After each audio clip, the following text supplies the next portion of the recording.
नमस्कार जय जगन्नाथ मु पद्मिनी आपण मान स्वागत करछि मोर ओडिया पूज्य प्रसाद चैनल ते दर्शक बंधु आज हूँ बुद्धि बामन ओषा ता सहित आज नुआखाई पर्व मध्य पालन करेंगे। आज अच्छी ऋषि पंचमी और बुद्धि बामन ओषा जहाँकि भाद्रव शुक्ल पंचमी तिथि माने बुद्धि बामन ओषा भाद्रव शुक्ल पक्ष पंचमी तिथि रे पड़ी थाए। बुद्धि बामन ओषा सधवा नारी माने निजर संतानर भल कामना करी और तार शुभ मनासीबा पई एही ओषा को करि थांती। एथिरे पूजा करा जाय थाए, वंदना करा जाय थाए। यह आरंभ होई थाए भाद्रव मासर 4टी कि 5टी बुधवार। बुद्धई ओषा ओडिशा रे पालित एक ओषा। यह भाद्रव मासर 4टी कि 5टी बुधवार पालित हुए।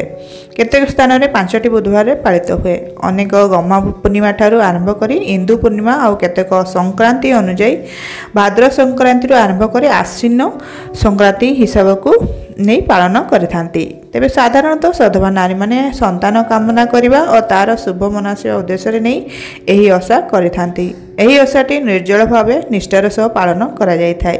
एही ओषारे बुद्धि मानकु पूजा करा जाय। एठारे बुद्ध बा बुद्धई हेउछंती भैरवी माँ विमला। बामन कहिले भैरव जे स्वयं जगन्नाथ।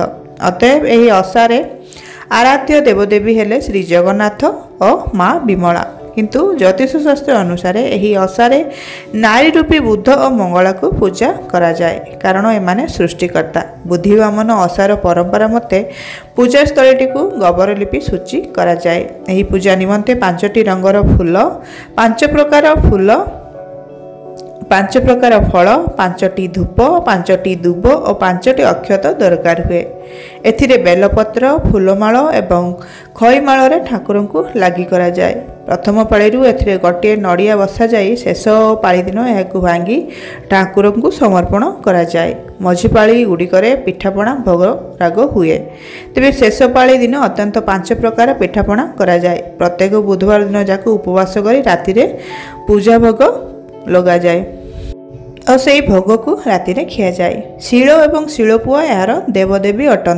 प्रथमे ये शिल और शिलपुता को भल भाव धोई धाई ताकू बटा अँला माने अँला को बाटिकी सेठी लगा जाए और हलदी कना सूता गड़ाई नारी वेश करा जाए। गंगा पानी रे स्नान मध्य करा जाए। मथारे सिंदूर और आखिरे कजल दिया जाए। बुद्धि बामन को ओषा पई स्वतंत्र बही मध्य अछि। यह 5टी कहानी को नहीं रचित। कहानी गुड़िक है मगधर साधव साधवाणी, जजाति नगर सुंडी सुंडियाणी, जाजापुर बंधु महाती, गर्भशून्य ब्राह्मणी और हरिपुर जड़े साधारण नारी। विश्वास करा जाए निसंतान महिला प्रथम पाळी गोटे शाढ़ी पूजाघर द्वार मुहरे पकाइले समस्त पवित्र पादस्पर्श जो से कृतार्थ हुए एवं संतान प्रसव हुए। यही लुगा को पहाड़ा कह जाय थाए। पूजा दिन घर कण किंबा ओषा कठी सकाळु स्नान शौच होई ग्रामीण महिला माने एकाठी हुअंती। शिल और शिलपुआ यही पूजा रे देवादेवी होइथिबारु घरे थिबा शिल और शिलपुआ को बटा अँला पानी सह गंगा जल रे स्नान करा जाय थाए। बुद्धई ओषा को यह तो हूँ बुद्धई ओषा। बुद्धई ओषा को बुद्धई सुधई ओषा भी कह जाय थाए। बुद्धि बामन ओषा मध्य कह जाय थाए। यह साधारणतः बुधवार दिन पालन करा जायथबारु आपको बुद्धई ओषा बोली कहि थांती।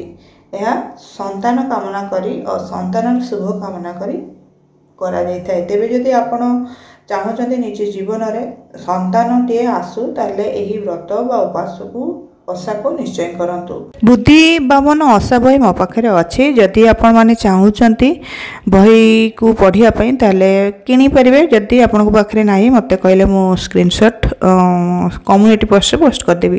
तेबे बुद्धई ओषा रे 5टी अध्याय अछि। जेमति कि 5टी बुधवार ए ओषा को करा जाय थाए, सेति 5टी अध्याय अछि। जदि ताहा भी सुनिया पई चाहूचंती ताले कमेंट करिवे, मु निश्चय सुनेबी।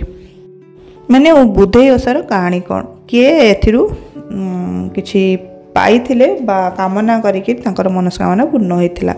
तेबे एही व्रत कले संतानहीन माने संतान प्राप्त करिथांती। और जदि किए मनासीब माने मनरे मानसिक करिकि भी गुआटिए बसैब ताहले पुत्र होला परे सेही एही ओषा को मध्य करि परिबो। तेबे आज हूँ बुधेई ओषा आपण अनेक अनेक शुभेच्छा शुभकामना बुधेई ओषा उपलक्षे आपण संतान प्राप्त हुंतु और आपण संतानर मंगल कामना करुछि। नमस्कार, जय जगन्नाथ।